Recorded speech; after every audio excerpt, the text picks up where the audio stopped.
What's up, agents, and welcome back to another Division video where we're going to review the global modifiers for this season because they have hit with some controversy around the companion and comparing them to last season. Don't forget to like, share, comment and subscribe. Let's get straight into it. So if you don't know by now, you know my channel. I always try to give you guys the most information possible so that generally you can make your own decisions. That sometimes comes in the way of builds, stats, spreadsheets, things that are happening, things that are not happening, for instance, like the beacon, the UA stats, and all things like that. And I've been the first one, I'm not going to lie, to come out and say, just look at the stats when you turn off the active modifier. You can get 30% extra damage.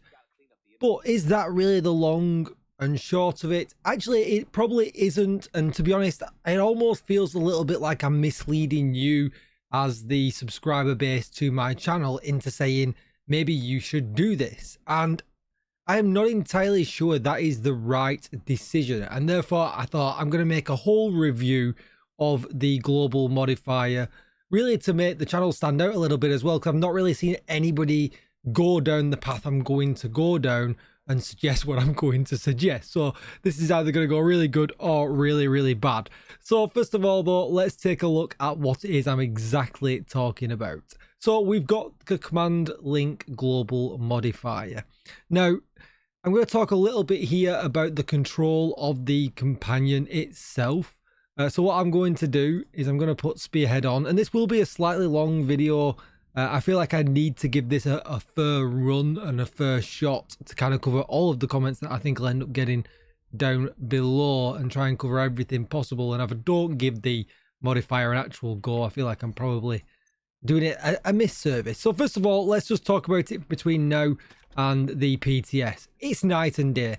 It's clear you can see how much work they put into the actual companion. It was disobedient, didn't really work, it didn't really do any extra damage, it just kind of didn't really work. And although the idea seemed brilliant, the way it hit was just not that great. Now is different to today's version. So for instance, now you can see I can go in here in cover, I can press T and he will go and do it. Now, does he always do it that fast? No, he doesn't. But he is way more responsive than he was in the PTS. But there's a reason for that now, is he's in an area that is not that difficult. So the pathing around this seems absolutely fine. And I'm totally drawing this from my own conclusions, is that when pathing around the map gets a little bit more difficult, that sometimes they just choose not to respond. And they'll sit back and you'll end up creating a huge distance between you. And that's kind of when things start to go wrong. Let's not talk about the NPC chatter either. Although they have put that down on the Trello board that they're going to look at it. So let's just go into here on Heroic and to see how this kind of looks and turns out. The federal shelter should be beneath your current position. Find a way down there, but proceed with caution.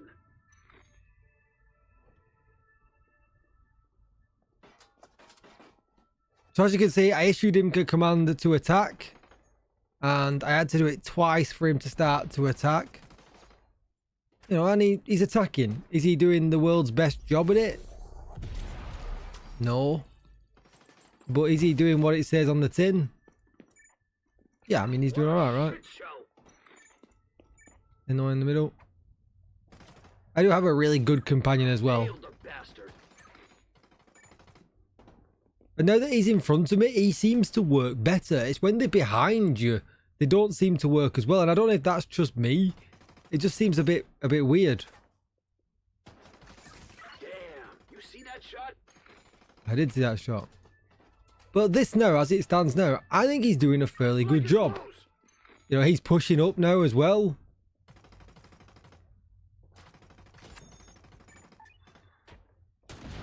Look at that, his rocket launcher was out in no time. And when there's no kind of distractions or anything to go wrong, this modifier can work okay. And I think it deserves some credit to where, you know, when things like this and it works, you know, goes well. And I think if you join in with your modifier when it's working, like that, we got a crossfire kill. you just have to have it on I don't know what it's like on control. You just have to have it on a button on your mouse, something you can kind of react to really quickly. And you can see there already we've got the global modifier straight back up. What is going on down there? He's gonna miss. He's gonna miss. Yeah. He missed. But he still went, yeah! He's not getting up. Who did he kill? Who's not getting up? But yeah, we kind of digress right now. But it does work sometimes. It doesn't work always. You know, should I just kill? That is where it is, right? But in doing so, when it does work, this is where I want to give a slight shout out to the passive modifiers, because the passive modifiers then can up your DPS. So you can see here, if your companion takes more than, oh hang on, that's not one of the ones that pushes it up, is it? There is some here. You can gain headshot damage. You can get grenade damage if you really want to as well. The companion does more damage to status, so if you're running a bleed build or ongoing directive, they'll do even more damage. You get some high velocity rounds. Well, who doesn't love high velocity rounds, especially if you're not running OD? Cooldowns are good if you're running a skill build with them. And I'm sure there's one where it gave a rate of fire. Yeah, there you go. If your companion takes more than 30% damage in 15 seconds, gain 50% armor regen and gain 25% rate of fire for 10 seconds. So, you know, there are some other buffs in there as well, which is great. So, you know, that's how it is, right? And that's how it works. But unfortunately, it's not always that easy, and it does sometimes feel that it's just better just to run without it, because it can become a lot of aggro in telling them what to do, and they do start to not listen. And I am kind of hoping when we get to that kind of mid-season health patch, they can make some further improvements on this system to kind of turn people's thought process around. So then what we can do is talk about the global modifier here itself with the passive traits. And when you've recruited 10 of each, you get the maximum passive trait bonus. For instance, when you recruit 10, you get 15% weapon damage, 20% Has-Pro, and then 15% skill efficiency. And if I turn off the active modifier here, I unequip it, then bonuses now jump up to 30% weapon damage, 40% Has-Pro, and 30% skill efficiency, which has led to the no doubt backfire builds coming back into the game. The minute I did a video on these modifiers day one, it was one of the first comments I said, backfire builds are going to be back. I've released one today. I think I've got one releasing tomorrow. You know, and that's a great thing, you know, being able to use gear in different ways without having to sacrifice stats for Has-Pro is a win-win for me. So this does have some plus points, but it's not quite as effective when it comes down to stats as what it may seem. 30% weapon damage all in all does not really increase your burst DPS that much, and I can show you the stats for that in just a second. In fact, that is what we'll do now. Let's take a look at the stats for that. So here are the stats for that right now, and this is the build that we're going to kind of judge it on. Strikers, Overdogs, the new Equalizer chest piece with a Lexington and Killer. So as you can see here, the Lexington, Strikers, Equalizer, Overdogs with the 15% bonus, and that generally means I've got one of the NPCs out. That is going to be our base. So we're using the modifier as intended. And you can see the DPS and everything looks really great. But then if we take off the active modifier, it turns out we do about 5.5% extra damage.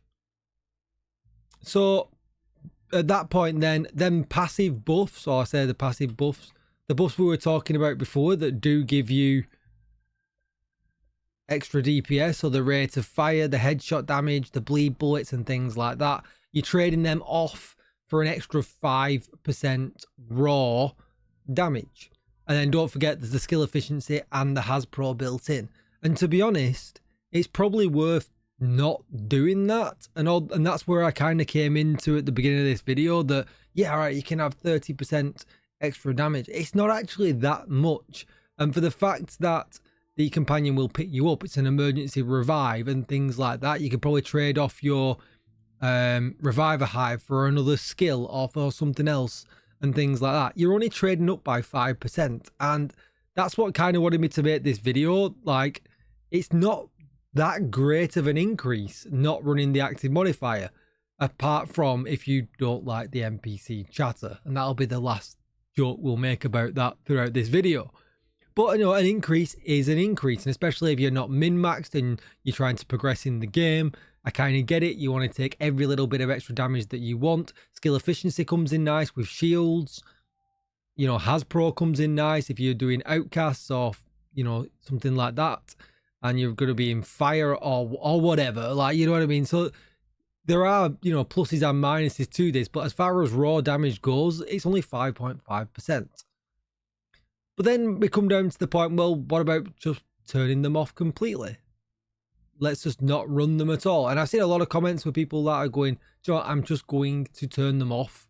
I'm not going to run them at all. And then the argument with people as well, just turn the active modifier off because you're getting 30% extra damage. Okay, I get it. I get it. We'll see what that is. So this comes in at 90% when compared to the top. So it's 10% less than the having all of it on, which then we know now is going to lead into 15% less than not having the active modifier on, but having the global modifiers on, because everything compares from, you know, to this top section here. This is our base, and then this one here is comparing to this one, and this one here is also comparing to this top one. So as this one does 5% more than this one, we know that this bottom one is actually doing 15% less than the one just above it. So 15% extra damage is actually quite a lot. So to turn them off completely, you are losing a lot of damage. But then there is a huge caveat to that. And this is where I think, as part of the mid-season patch, a change really does need to be made. Because I feel like that is a good advantage. Turning the active modifier off and getting them bonuses is really nice. And it does kind of give us a little bit of extra build variety, especially when, you know, like I said before, we're looking at you backfire and things like that. But if we flip into the hostile modifiers, we have this one here, the Commander. Heavily armored enemies have 60% damage resistance, but they also gain 25% extra damage. And they buff 3 nearby allies within 7 meters with 15% damage. So the counter for this is keep crossfire with your companion to strip the DR and make the commander vulnerable. Killing him disrupts the buffed allies and grants 20% crit damage. So okay, that's going to give us a 20% damage buff, but we're not getting that if we're turning that active modifier off. So therein lies the actual caveat. Okay, it sounds great taking the 30% damage, but then you're going to have to deal with this, which is can be pretty rough. And it doesn't end there. We also have the fire team hostile modifier. 2 linked enemies share 35% damage resistance and healing counter, both within 4 seconds. Break the link and trigger the 8-second vulnerability window. Finish them for 3% armor regen per second. And again, the armor regen 3% is really nice. 1% armor regen in your build. It sounds really low, but it's actually really nice, especially with the beacon right now, and it's stacking. A couple of people run that, and all of a sudden that regen is absolutely wild. When we look at the other one, the jammer, this one isn't too bad. It just slows down the command link gain, which we're not really too bothered about. But you know, obviously there is buffs from the command link as well. So for instance, the assault command link, when he hits with his modifier, he gives 15% damage to targets out of cover for 10 seconds on activation, which 15% damage to targets out of cover is a lot. It's a huge amount.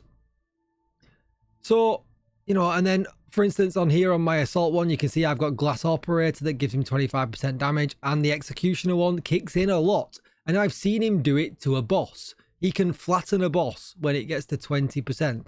20% chance to instantly execute enemies below 20% armor.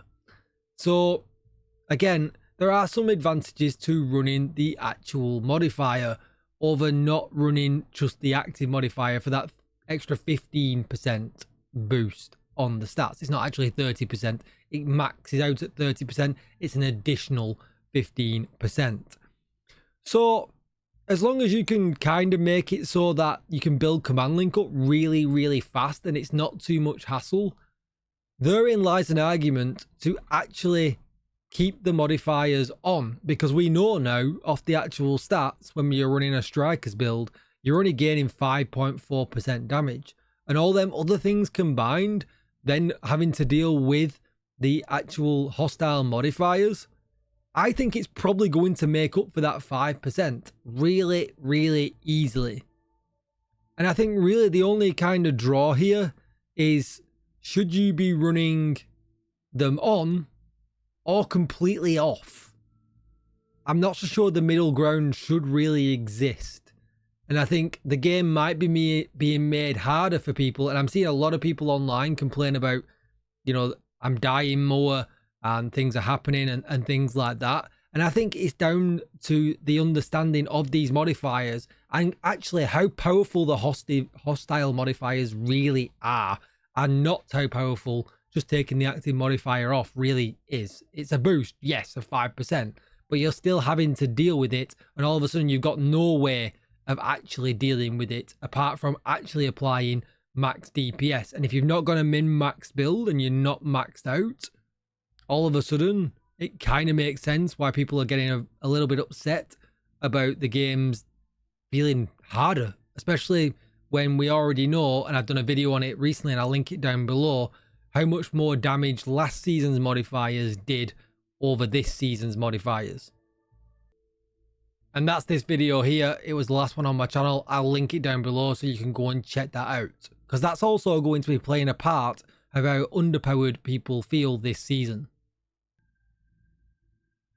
So the question is, what would I do to fix this? Well, I've been running with the active modifiers off. I've just kind of been putting up with how difficult it is to kill the fire team and the commander. When you see a commander, it is noticeably harder to take him down than what it is generally. 60% is a lot.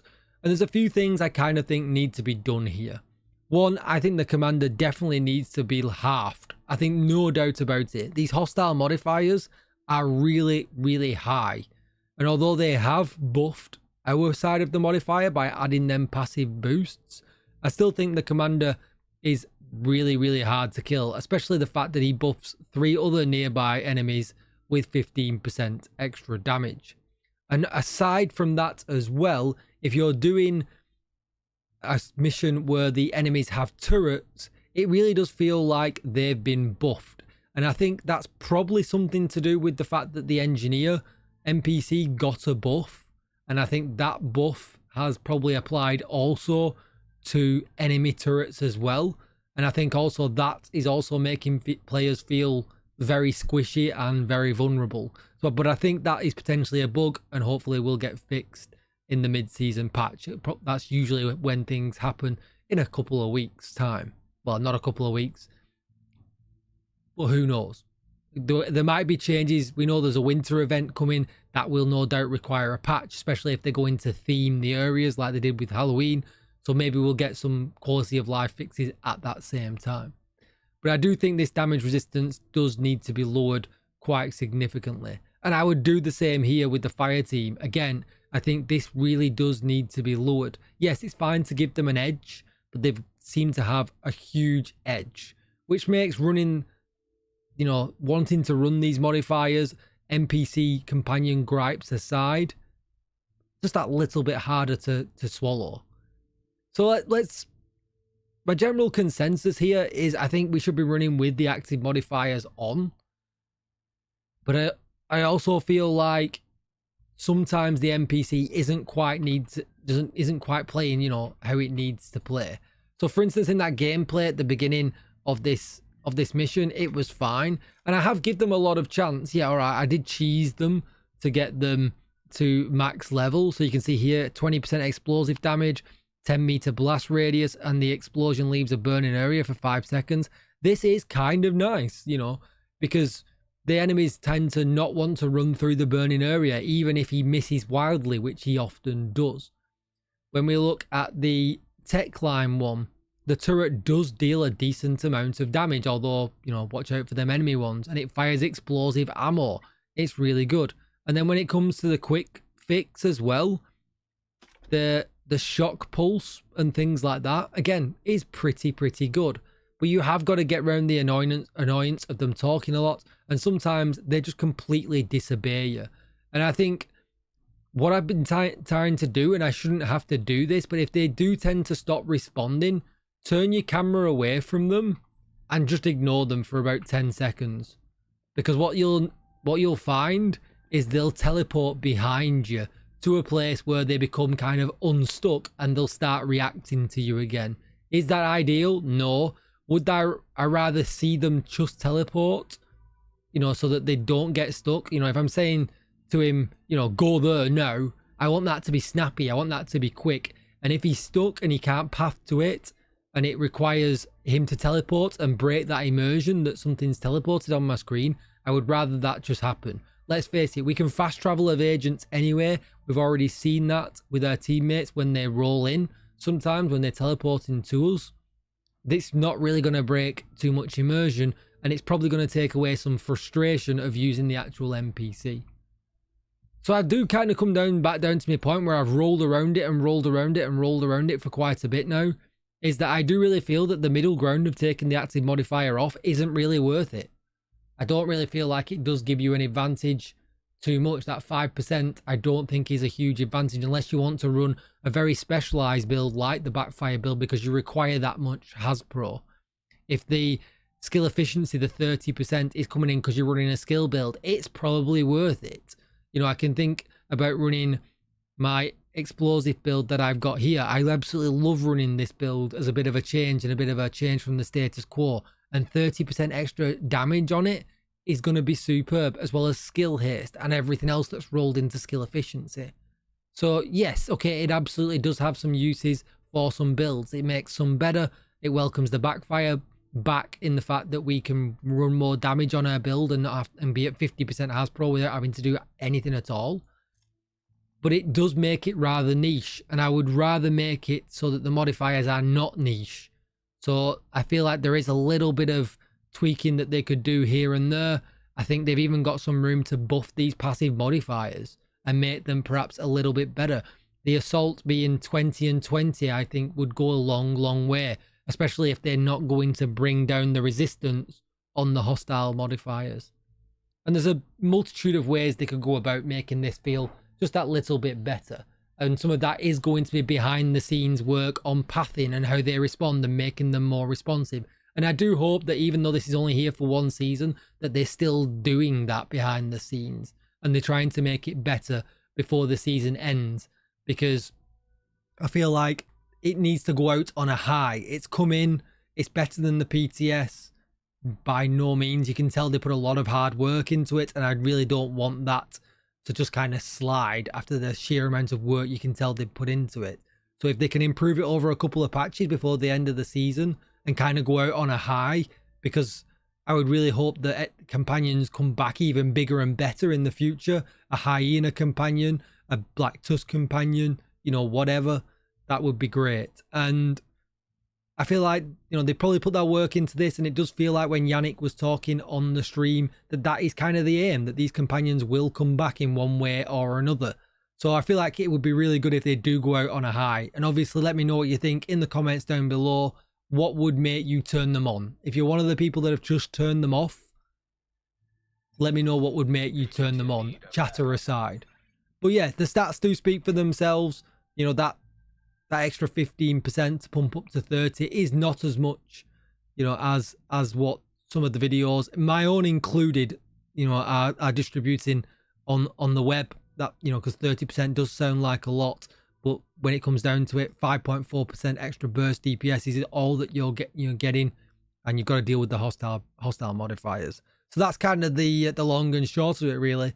I think at the moment you're probably better with them on or with them off, and that is probably it until hopefully they make some changes. But are they worth leveling up? When they work, yes, I think they're very good. You know, I think, you know, I want to give credit where credit's due. When it works and they're responsive, I think they're onto a winner. I think it could be really good. But sometimes, and as of right now, it just leads to too much frustration. And I think that's where most people are getting to. The hostile modifiers are harsh. The NPC stops listening to you. And there's too much of that still at the moment. You know, and that's not saying that they're bad. There's just a lot of frustrations around them. And hopefully, like I said, in a mid-season patch, they can address that and generally change everybody's mind. That's going to be it for the video. It's a really long one, but don't forget to like, share, comment, and subscribe. Thanks for watching, and I will see you in the next one. Bye-bye.